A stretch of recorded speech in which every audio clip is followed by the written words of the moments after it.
Robert Bigelow has given several interviews with Jeffrey Mishlove, expounding upon the weirder aspects of Skinwalker Ranch and some of the other things that he's been involved in.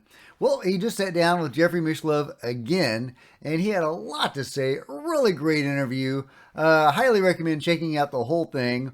But one of the most colorful anecdotes that he shares is a personal anecdote involving a time-traveling pie. That's right, guys. It's time for Bob Bigelow's time-traveling pie. Let's check it out. Get in here. This is Jack with Cosmic Road. I talk about UFOs and the paranormal. Please hit like, please subscribe, share on social media, and let me know what you guys think in the comments below. Oh, and if you wanted to support Cosmic Road in a bigger way, please consider becoming a channel member. See the first link in the description below. Okay, let's just get right into it. Bob Bigelow is being asked via Jeffrey Mishlove and some questions that he has elicited or solicited about time travel and any time travel information or knowledge that he has. And he is about to share a really juicy story, and I'm just going to basically let him tell it. Let's go. And we won't even talk about the hawk that was trying to get into my house I took videos of, and that you saw that, right? That's another example of mysterious events going on. Yeah, that lasted for 3 days. Nice hawk, specimen. He was nice. He should have been proud of himself. Yeah, so I'm in a house I have in Santa Fe, and I have this great looking apple pie, and so my friend and I are there at the house, and so we go on a trip up to Taos. I take the apple pie with me, and we come back and we didn't eat any of the pie, and so the next morning I really want a piece of this pie, so I cut a small piece out, and she sees me doing this. I take a small piece out, and but it wasn't enough. It was just kind of, satisfy me. So later on, the next day after that, I take the pie out and I start cutting. And I'm making 2 cuts, which you never do if one piece is missing. It's always one cut to take out the rest. But I'm making 2 cuts because nothing is missing, right? No, nothing is missing. And there's nobody else in the house, just she and myself. That's it. And she's standing there and she saw me take out the first piece, and then she's standing there as I'm trying to take out the second piece, but the second piece was the first piece. Now, we hadn't been drinking. There's no drugs. We're not goofy, So 2 people being that goofy at the same time, that's a miracle in itself. But that was a demonstration. I've had others, another food demonstration later, back in Las Vegas, in Henderson, actually. But this one was interesting because to reconstitute that pie, what did you do? Did you edit time and take out the time where part of it was missing? Or did you reconstitute the molecule by molecule the structure of the whole pie? So if you can manipulate time, and so you can travel faster than light in order to get from way over there to here, because otherwise it's going to take you 4 years from there to start, right? But if your evidence is that ET exists here, and the nearest star is 4 years, they have to go faster than light. So if you can manage that, go faster than light, then you're able to manipulate it and do things like edit. So that was an interesting thing for me to speculate about, is can time be edited? And be able to reconstitute something. So this water bottle is about half full. Now, if it turned out to be this one in another few minutes, but I only had one on this table and this is full, that would be interesting. So that's how I look at it, is, wow, this is one heck of a demonstration. How the hell did this just happen?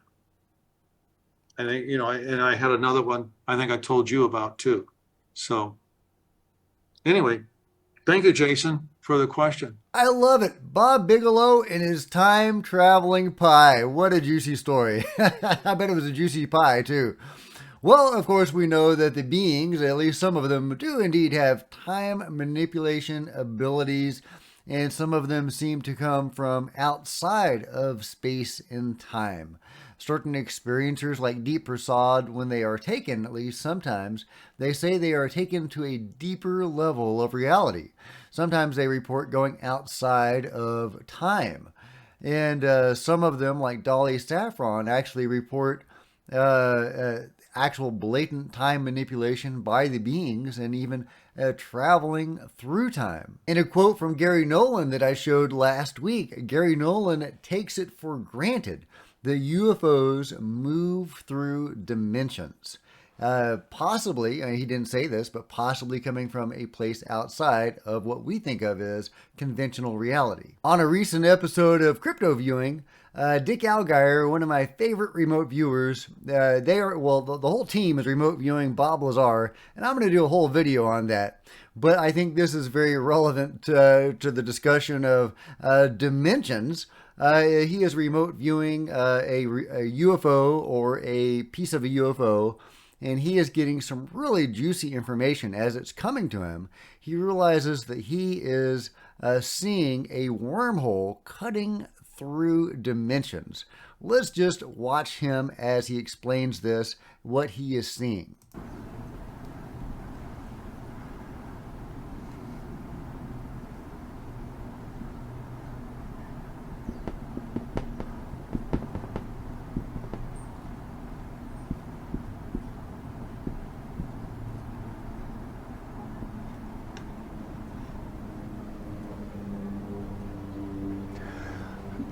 This is really hard to describe what I'm seeing, what I'm perceiving, because I see a bunch of layers, and I don't really get a sense of the X and Y axis, like how far out this way or this way it goes, just that there are different layers. So I can't sense the edges, but I'm trying to graphically represent something that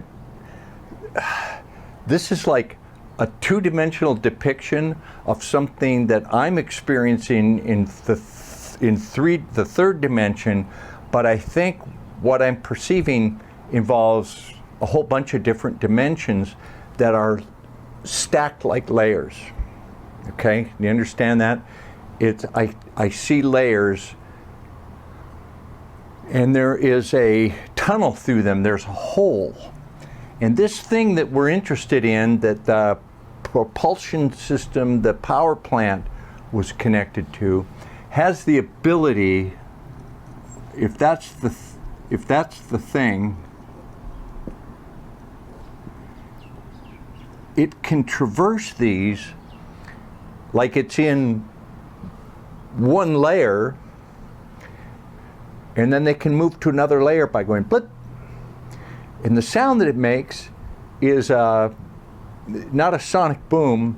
It's like my Fender Twin Reverb amp when I plugged it in, and you plug your guitar cord into an electric amplifier. There's a little hum and then a pop.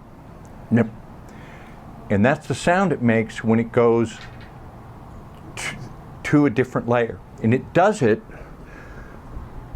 with a frequency change. It's a harmonic, speaking of music, there's a harmonic frequency change, so it just has to alter its vibrational state frequency-wise, and it can go boom and pop and go zip, and it comes out in this other layer, which is actually another dimension. So it's I would need to be Michio Kaku, understanding not relativity, but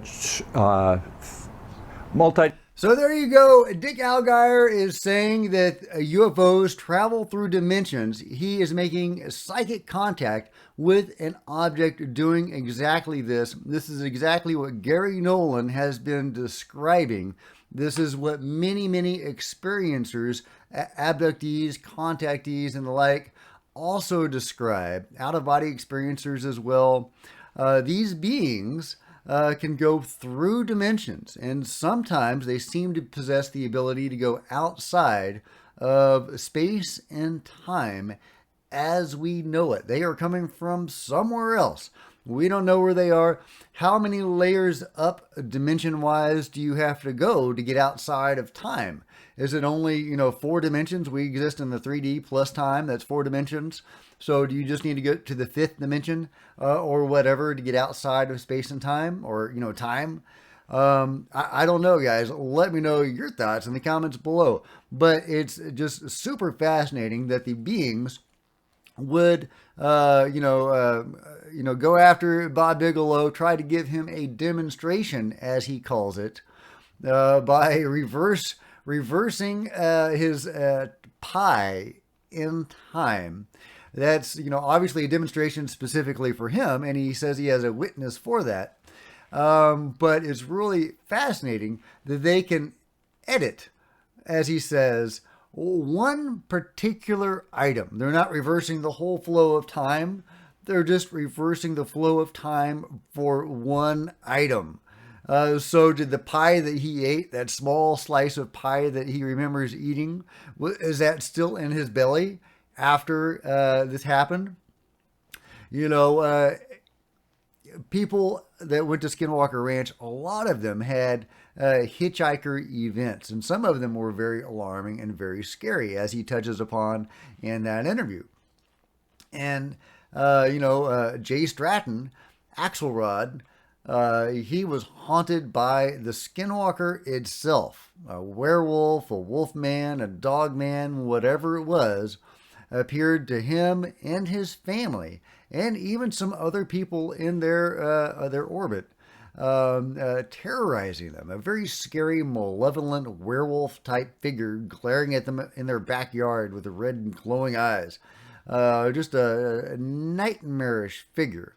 Why did it choose to torment Jay Stratton with this nightmarish figure, but it gives Bob Bigelow kind of a cute experience, if indeed it is the same intelligence providing both experiences?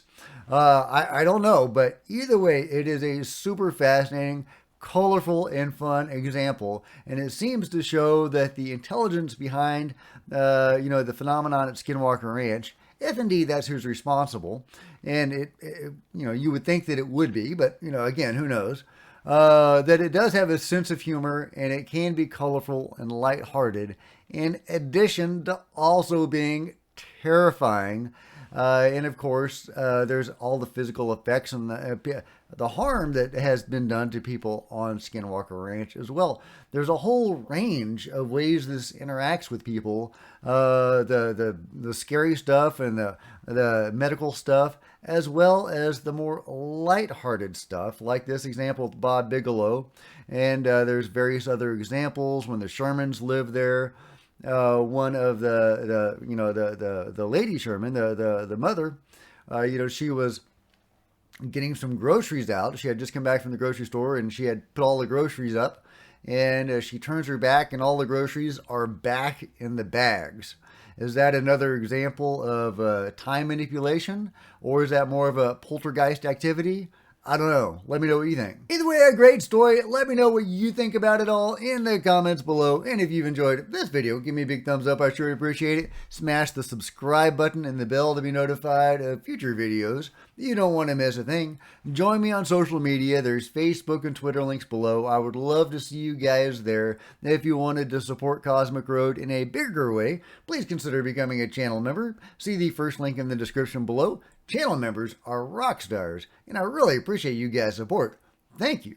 Meanwhile, there's plenty of other videos to check out on the channel, and I'll see you guys next time. This is Jack with Cosmic Road, signing out.